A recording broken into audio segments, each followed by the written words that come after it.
you know? There exists an extraterrestrial alien race called Afim-Spiantsy. The Afim-Spiantsy are among the rarest extraterrestrials ever to set foot on Earth. This interdimensional alien species can dissolve their bodies into light itself, slipping between wavelengths beyond human sight. Each time they visit, and they do so more often than we realize, they pass unnoticed through cities, deserts, forests, even film premieres and crowded festivals. Their resonance fields bend light and sound, allowing them to move unseen beside us, studying how we live and what our planet feels like to consciousness bound in matter. Some remain for years, quietly tending to things we would never think needed tending. Repairing energy fractures in machines, easing disturbances in the magnetic grid, or measuring subtle atmospheric tremors. To human senses, they register only as hints.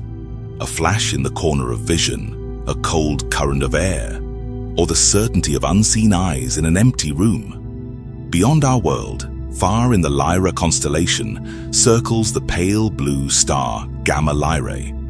Around it lies Aphiola, a world of hydrogen skies and hazardous storms, the true home of the Afim-Spiantsy. Their blue-spotted skin serves as natural armor, dense and resilient, resistant to the abrasive crystal storms that sweep across the plains. It is not uniform, but patterned in a way that reflects both genetic lineage and environmental exposure, with darker spots marking the bodies of males and lighter, more delicate patterns belonging to females. These markings are not only biological, but cultural. They are read and interpreted much like Terran tribes once read tattoos or scars. They carry identity, clan affiliation, and even hints of ancestry. Beneath this skin, their blood and respiratory systems are optimized for hydrogen absorption, exchanging gases at a cellular level in ways oxygen-based life cannot fathom. What would suffocate humans grants the Afim-Spiantsy vitality and strength. Their angled eyes, sharp and stretched upward, are tuned to the fractured light of their mountains, able to follow refractions and movements across great distances. To an outsider, their gaze can feel piercing, as if they perceive truths hidden beneath surface appearances. Unlike many other species in the Federation, the Afim-Spiantsy are fully oxygen independent. Their alien blood chemistry, combined with cellular efficiency, conserves energy with remarkable precision. This adaptation is the foundation of their longevity. They live on average 280 years, with some elders surpassing 3 centuries. Age does not weigh upon them as it does on humans. Their faces retain clarity and sharpness for centuries, and only in the final decades do they show the wear of time. Elders are not frail, but carry their years with quiet strength, serving as living symbols of endurance and memory. The landscapes of Aphiola are raw and untamed. Jagged mountain ranges rise like shattered glass from the surface, their peaks refracting starlight into radiant beams that scatter for hundreds of miles across the plains. Some of these crystalline ridges are hollow, filled with cavernous interiors that glow faintly as gases seep through fissures and ignite soft luminescence. Valleys between the spires are covered with fields of metallic flora, plants whose leaves glint like forged blades in the wind. Their roots dig deep into mineral-rich soil, absorbing not just water, but the metallic elements that give them their strange reflective sheen. When storms pass, entire forests glitter as if aflame, their branches vibrating in harmonic tones that echo like a planetary symphony. The seas of Aphiola are unlike anything known on Terra. They are not composed of water, but of denser liquid compounds that shift in viscosity and color with temperature. In sunlight, They glisten like pools of liquid crystal. Glowing softly at the edges, their waves leaving behind translucent trails that ripple like glass. The creatures that inhabit these seas are equally unusual. Many of them semi-transparent with luminous veins glowing from within, moving slowly in currents that mirror the rhythm of the twin moons above. At night, these oceans pulse with light as billions of microscopic organisms ignite in synchronized bioluminescence, turning the coastlines into radiant beacons visible even from orbit. Aphiola's climate is equally extreme. The winds are heavy and sharp, carrying fine crystal dust that scours the surface of stone and plant alike. Storms roll across the planet like living entities, their clouds saturated with gases that flash in bursts of color when struck by lightning. Yet amid these violent conditions thrives a biosphere uniquely adapted to them. Afim-Spiantsy architecture reflects this adaptation. Fortified structures built from crystalline rock fused with metals, designed to withstand both the scouring winds and the constant shifts in atmospheric pressure. Cities are not sprawling as on Earth, but clustered into defensive bastions perched on cliffs. Their surfaces etched with patterns that serve both aesthetic and functional purposes, redirecting wind currents around the structures. For humans, Aphiola would be an uninhabitable wasteland, a world of poisoned skies, corrosive winds, and seas lethal to any earthborn life. The hydrogen-saturated atmosphere, shimmering with violet haze, would suffocate a human within moments, and the crystalline dust storms would tear through flesh as easily as sand scours stone. Yet, to the Afim-Spiantsy, this is not a hell, but a paradise. Every element of their being has been molded by Aphiola's extremes, to the point where their bodies and their world cannot be separated. Their physiology is not merely adapted to the planet, it is an extension of it, a living testament to survival in an environment hostile to nearly all other known species. Afim society mirrors the unforgiving yet sustaining rhythm of Aphiola. Anchored in discipline, hierarchy, and patriarchal authority, their culture has been forged by necessity and memory. Survival on Aphiola demanded order, vigilance, and the ability to endure hardship. Male lineages form the backbone of leadership, with command positions inherited through bloodlines. From birth, patriarchs are groomed not only as warriors, but as governors, tacticians, and decision-makers. Leadership is seen as a burden rather than privilege, a weight carried for the sake of clan survival. Their authority is respected, but never absolute. Every patriarch is shadowed by advisors, and every clan is bound by traditions that prevent reckless rule. Women, though often absent from the warrior councils, hold roles of profound significance. They are the keepers of memory, the interpreters of history, and the guardians of spiritual order. Within every clan exists a female council whose duties include maintaining genealogical records, preserving oral traditions, and interpreting cosmic cycles. They oversee the rituals of life and death, recording victories and tragedies with equal care. They act as archivists of culture and interpreters of meaning, ensuring that the patriarchs do not forget the past as they lead into the future. Their voices are quiet but essential. In spiritual matters, their authority eclipses that of the male leaders, for it is the women who guide the people through cosmic alignment rituals, seasonal transitions, and ceremonies honoring ancestral victories. This duality, male authority tempered by female counsel, forms the core of Afim political and cultural stability. Men govern the day-to-day, commanding armies and shaping policy, But women hold the long view, reminding their people of where they have come from and what must never be repeated. Together, they ensure that no clan forgets the scars that defined them, that no leader grows too reckless, and that no generation loses sight of the hard-won lessons of survival.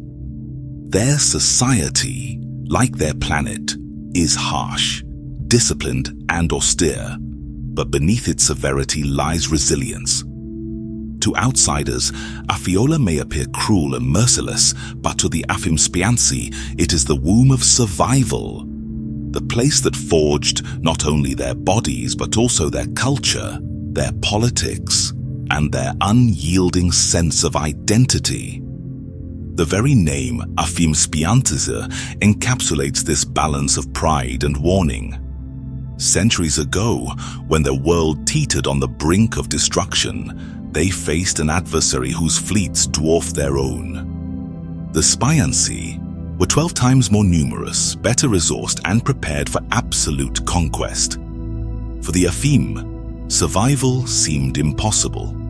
Yet through unwavering discipline, precise guerrilla tactics, and strategic alliances with the Selosii and Lyrans, the Afim overturned the tide. Victory was not achieved by strength of arms alone, but through patience, cunning, and sacrifice. The war seared itself into their identity, and in its aftermath, they made a decision that would define their place in the galaxy. They absorbed the name of their defeated enemies. To call themselves Afim-Spiantsy was to ensure that the memory of that struggle could never fade, that their enemies' failure would echo eternally, and that any who dared to challenge them would understand the cost. Their very identity became a psychological weapon, a living proclamation of survival against impossible odds. Politics in Afim society reflects this legacy. Clans form the essential units of governance, each controlling its own territory, armies, and resources. Autonomy within the clan is absolute, but no clan exists in isolation. All are bound together by the Great Council of Warriors, a central governing body composed of patriarchal leaders and their advisors. This council meets not in sprawling assemblies, but in disciplined circles where every voice is heard with formality and precision. Disputes between clans are not left to endless debate, but resolved through ancient traditions. At times, this means ritual combat, a symbolic duel fought by champions, more often to first blood than to the death.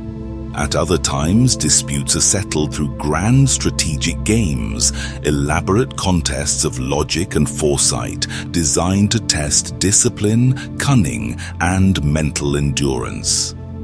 These trials prevent wars of annihilation within their own species, channeling conflict into controlled forms that reaffirm the warrior ethos without endangering survival. This reliance on trials and calculated contests embodies the Afim worldview. Strength is essential, but wisdom and patience define true leadership. Every political choice, every military campaign is weighed carefully, with the memory of their near extinction guiding their path. Recklessness is abhorred, for they know that survival requires calculation. Even in victory, they remain vigilant, never allowing triumph to dull their discipline. This combination of martial strength, cultural memory, and strategic restraint ensures that Afim society endures, united, wary, and unyielding. Their technology, though highly advanced by human standards, bears the fingerprints of external intervention. The Afim were once a pre-industrial people with no hope of reaching the stars on their own within millennia. It was only through contact with the Selosii and Lyrans that their scientific foundations were transformed. The Selosii shared knowledge of energy manipulation, while the Lyrans provided blueprints for interstellar navigation and warp drive theory. This sudden influx of alien knowledge catapulted the Afim forward by centuries, creating an unusual technological profile. Weapons and ships rival those of older civilizations, but cultural and social institutions remain archaic. To this day, Afim scientists can reverse engineer complex reactors or maintain warp speed drives capable of bending space itself. Yet their political assemblies still follow ancient warrior codes of trial, honor, and ritual combat. Their vessels reflect this duality of pragmatism and tradition. Afim starships are spherical and silver, compact designs lined with luminescent observation windows.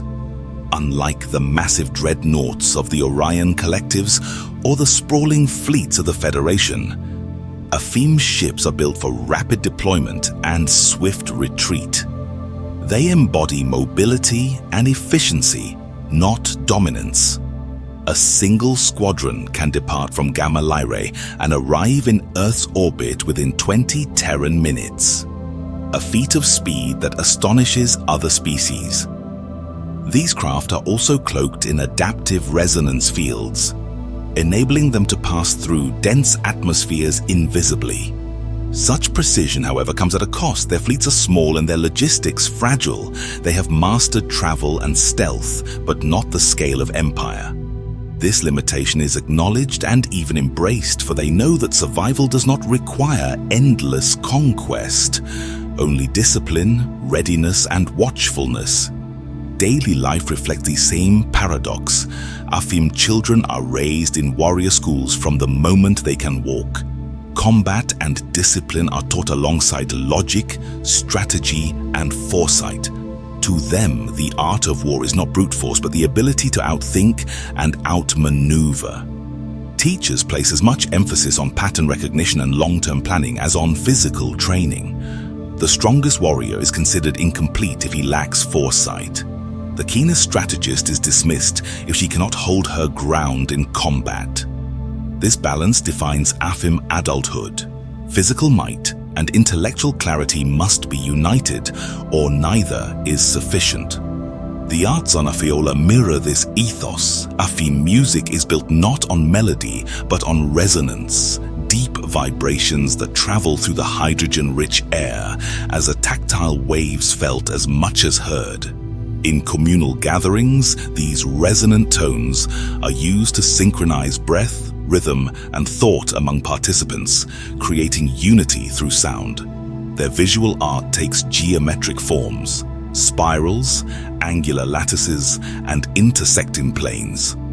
These are not mere decorations, but maps of history and memory, each line or angle representing a campaign, a victory, or a cosmic cycle. Even their cities reflect geometry, with crystalline walls etched in patterns that both honor the past and redirect fierce winds, merging artistry with function. Today, their greatest cultural focus is observation. Membership in the Galactic Federation grants them limited autonomy to travel, provided they share data about the species they study. For the Afim, humanity has become a central subject of scrutiny.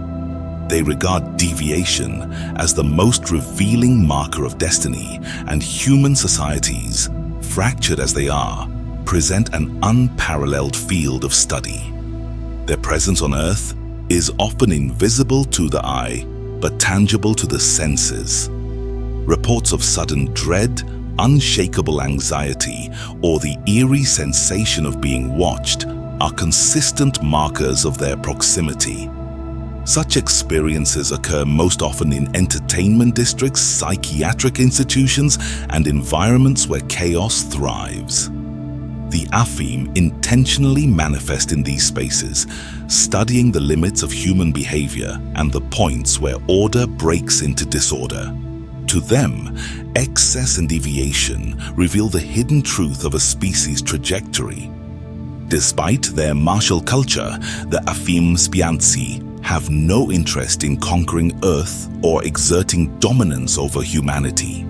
Their numbers are too limited, and they know that to challenge either the Orion Reptilian Alliance or the full might of the Galactic Federation would be suicide.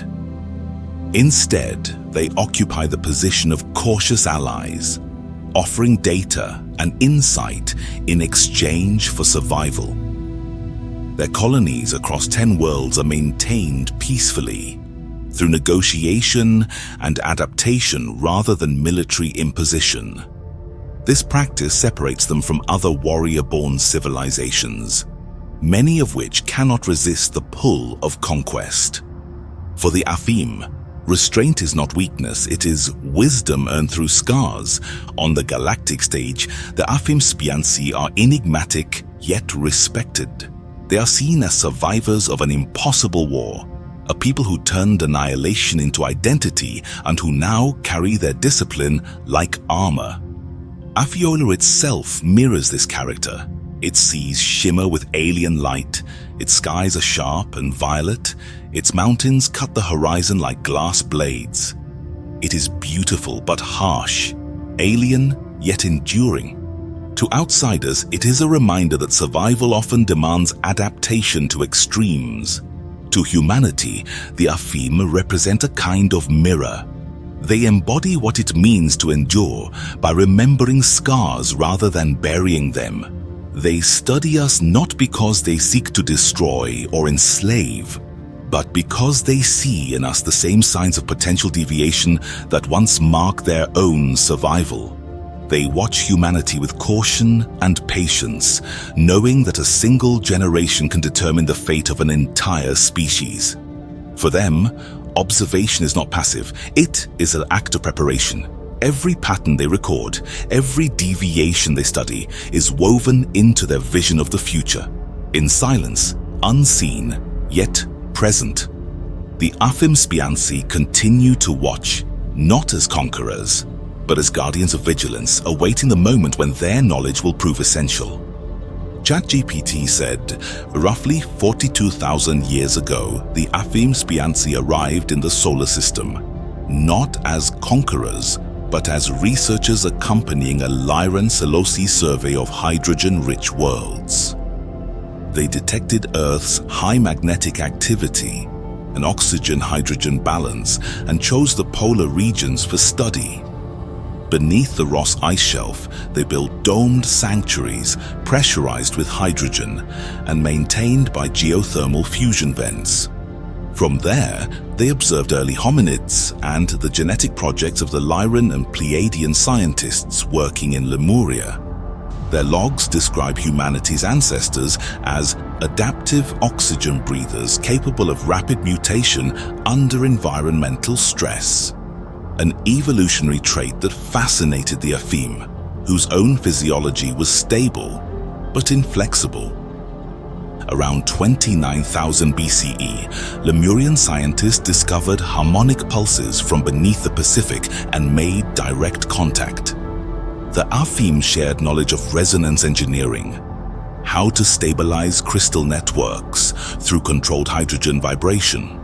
Lemurians applied these methods to balance the planet's magnetic field, but later, Atlantean factions adapted the same technology for weapons and energy amplifiers. Seeing the misuse, the Afim withdrew, warning that the crystal remembers its wound. Their departure coincided with the first magnetic collapse of Lemuria, after which their influence persisted only through the geometric formulas they had left behind, designs later known as sacred geometry. When Atlantis rose to prominence between 18 and 12,000 BCE, a group of Afim engineers returned under diplomatic protection. They worked with Thoth's priest scientists to refine energy conduits and atmospheric domes. For a century, the cooperation flourished, but when Atlantean rulers militarized the hydrogen converters into destructive beam arrays, the Afim severed all ties. Their chronicles state that the fall of Atlantis was the inevitable recoil of unbalanced resonance. Surviving Atlantean scribes carved their mathematical patterns into temples to preserve the lost science, symbols that would later influence Egyptian and Sumerian architecture. After the deluge around 9600 BCE, the Afim-Spiantsy returned to find Earth scarred but reborn. Rather than rebuild contact openly, they seeded limited genetic traits among coastal survivors, enhanced ocular pigments and high-altitude lung capacity to test hybrid adaptability. These hybrids became early astronomer priests in Mesopotamia and the Nile Valley, remembered as sky blue ones or fishmen emerging from the sea. Through them, Afim astronomical precision and calendar systems entered human culture, veiled in myth. In the modern age, Afim presence continues only as observation. 3 cloaked outposts beneath the Mariana Trench, within the Gobi subsurface, and deep under Antarctic ice record atmospheric resonance and behavioral deviation patterns among humans. People who encounter their resonance fields report sudden chills, violet haze, and pressure distortion rather than physical contact.